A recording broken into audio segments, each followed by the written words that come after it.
وقار قرآن اور حسین کا مضمون ایک ہے۔ قرآن اور حسین کے الفاظ چار چار ہے، دو نقطے سے خالی اور دو نقطہ دار ہے۔ ہماری خوش قسمتی ہے کہ ہمارے درمیان آل رسول جو کسی تعارف کی محتاج نہیں ہے، پیر سید ارشاد حسین بخاری بنگلہ گوگیرہ وہ تشریف فرما ہے۔ تو نہایت ہی ممنون ہوں حافظ متنصر صاحب کا، جہاں انہوں نے اپنی بخشش کا ذریعہ بنایا ہے، وہاں ہم گناہگاروں کی بھی سنی گئی ہے۔ اور آج کے کچھ لمحات جو ہے وہ محمد اور آل محمد کے ذکر میں گزر رہے ہیں۔ سردار صاحب فرماتے ہیں کہ کئی آن کے کرن اداس کڑیاں وہ سکھی وسدیاں نو نظراں لگدیاں نے پر نہیں آندیاں کسے نو، وہ راس کڑیاں وہ سردار ذکر نبی وچ جو گزرن وہ ہوندیاں نے خاص الخاص گھڑیاں۔ اور میاں محمد بخش رحمت اللہ علیہ فرماندے نے کہ اٹھ دلا ڈھونڈن چلیے، وہ بیٹھیا یار نہیں مل دے، وہ بن تکلیفوں مل دے نہیں، وہ محرم راز جو دل دے، وہ دل چڑے آتے دیگر ہوئی، وہ پنچھی گھرانو آئے، او نہیں ہوندے پھر محمد بخشا موت جنہانو لے جائے، او نہیں ہوندے پھر محمد بخشا موت جنہانو لے جائے، کیونکہ اچھیاں لمیاں لال کھجوراں وہ پتر جنہاں دے ساوے، او جس دم نال پری تو ساڑی او دم ساکو نظر نہ آوے، وہ گلیاں سنجیاں اجاڑ سیون میں کو ویڑا واٹ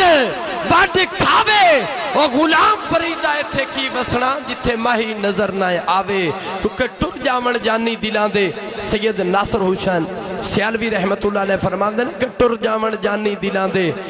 ٹر جان جانی اور ٹر گئے جانی دلان دے تے کون روے مڑ تھوڑا۔ میاں محمد بخش رحمت اللہ علیہ فرماندے کہ ٹر جامن جانی دلان دے تے کون روے مڑ تھوڑا، اور روگاں وچو روگ محمد جس دا نام بچھوڑا، کیونکہ جانی ٹر گئے ہٹ کے ملنے دا کوئی وار طریق بھی دسنا، وہ بھل گئے ساڑھے دل دے سڑے ہو ٹبیاں تے ہون بدل بھی بسنا، وہ بھل گئے وہ زبا کرن ویلیاں دکھ بے پرواہ ہاتھ پیر بھی کسنا،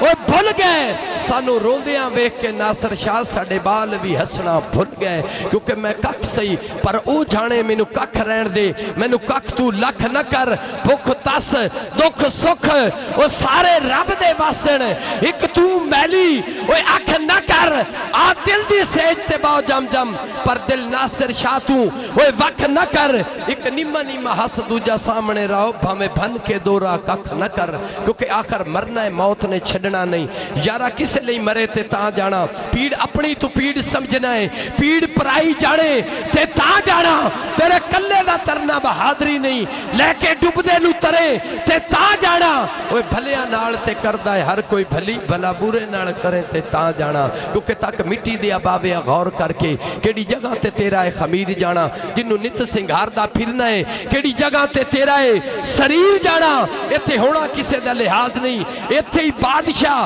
تے ایتھے ہی فقیر جانا، او خالی ہاتھ تو آیا سی جگ اندر بندیا، خالی ہاتھ ہی آخر اخیر جانا، خالی ہاتھ ہی آیا سی، کیونکہ بندیا نہ کر میری